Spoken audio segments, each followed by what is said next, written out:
Ezra couldn't stop Lily from leaving the church. He only asked her if she could find it in her heart to pray for him and continue her relationship with God, and possibly, when the time is right, to find another church home. Her tears had flooded when he told her that losing her might break him for good. It hurt him to say, but it was true. He recalled painfully when she had gathered her things and fled into the storm. He continued to preach with steady words and a calm face, but the music was gone. The new pianist did what they could, but the congregation noticed. Ezra noticed most of all. His daughter Emma asked him one day, "Daddy, why doesn't Miss Lily play anymore?" Her wide eyes searching. Ezra could only murmur, she needed a rest, though the lie burned his tongue. By the following week, Victor struck. Ezra came home to find a thick envelope on his porch, sealed with his brother's lawyer's crest. He tore it open and felt the blood drain from his face. Inside was a stack of affidavits, signed statements from community members claiming Ezra's reckless attachment to the church pianist had created scandal, instability, and moral confusion for his children.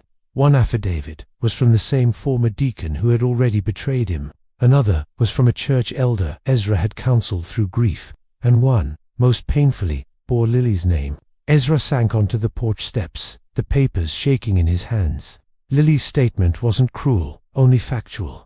A resignation letter attached to a line affirming she'd stepped away to maintain propriety and avoid entanglements that might harm the pastor's reputation. But in the hands of Victor's lawyers, it was damning. He heard Victor's voice even before the man appeared. Smooth, cutting, smug. "You always were careless with your affections, Ezra." Ezra looked up sharply. Victor stood at the end of the drive, immaculate as ever, his umbrella angled like a weapon. "You couldn't just be content with your Bible and your rickety parsonage. No, you had to let some small-town pianist unravel you. Now the courts will see what I've known all along. You're unstable. You're unfit." Victor's smirk deepened. "Your children deserve better than a man clinging to his grief and lust." Ezra rose to his feet, his fists curling at his sides. "You know it's not like that. And you stay away from my children. You don't even care about them. Just admit it," Ezra said, his voice elevated. Victor tilted his head. "It's over, brother. It's true. My love for them is neither here nor there," he said in a lower tone. "But they are family, so I generally don't want any harm to come to them. They matter one day, whether you like it or not. Dad's updated will says, but Lily, she is nothing. She means nothing to the family, but everything to you. So that means she has to be ruined too." He smirked. "You won't go anywhere near her," Ezra shouted. "You can finally suffer forever. I'll have no choice but to get the kids then," Victor gloated. "Never," Ezra screamed. "Brother, you've already lost, and Lily Moore can finally be taken care of," he said. The umbrella clicked shut. Victor turned, his footsteps crisp against the gravel as he vanished into the dark. Ezra stayed planted on the porch, papers still clenched in his hand, pulse raging. Betrayal had already cut him once.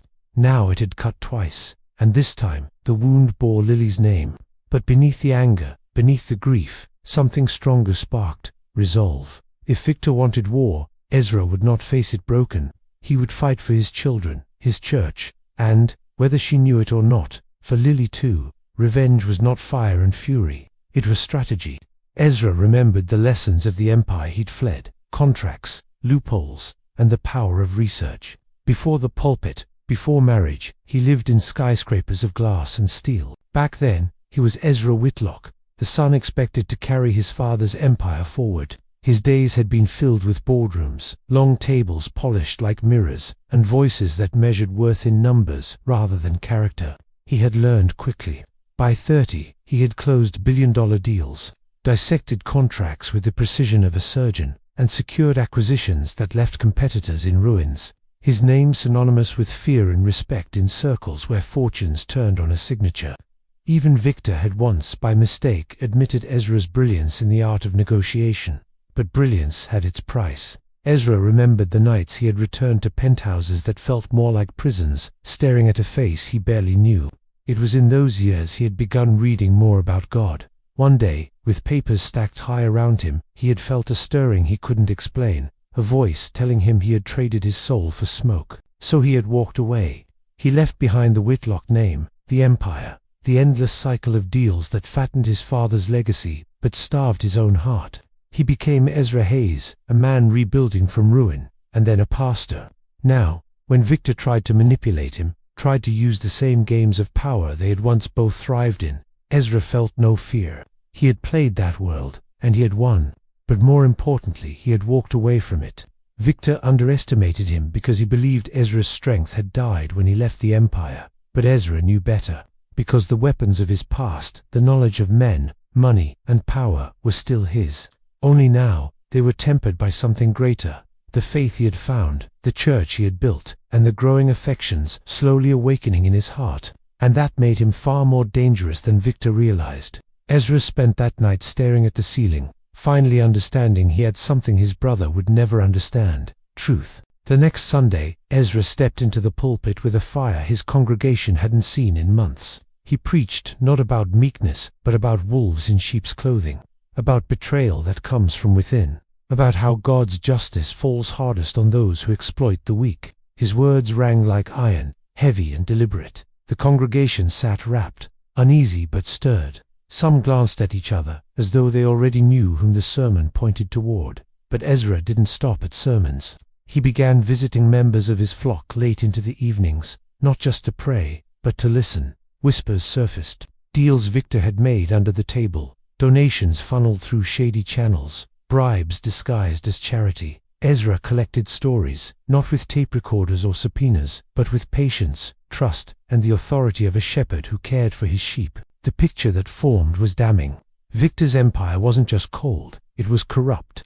Meanwhile, Ezra reached out quietly to Lily, not with pleas of love or desperation, but with a simple note: "Your music isn't what ruined me, it's what saved me." She didn't reply. He hoped she was settling in at her new church. As he continued to think of her, he still continued to send texts, emails, calls, but she never did reply back to him.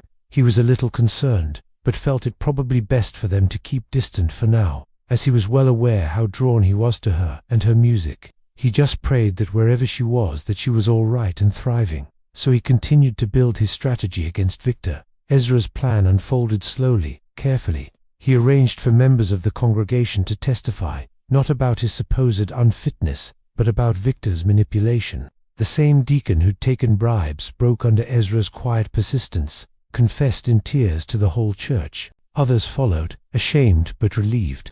By the time Ezra's lawyers, pro bono volunteers from a faith-based legal group, filed the countersuit, Victor's credibility was already bleeding out in the court of public opinion. The Whitlock fortune, pristine on the surface, was riddled with rot.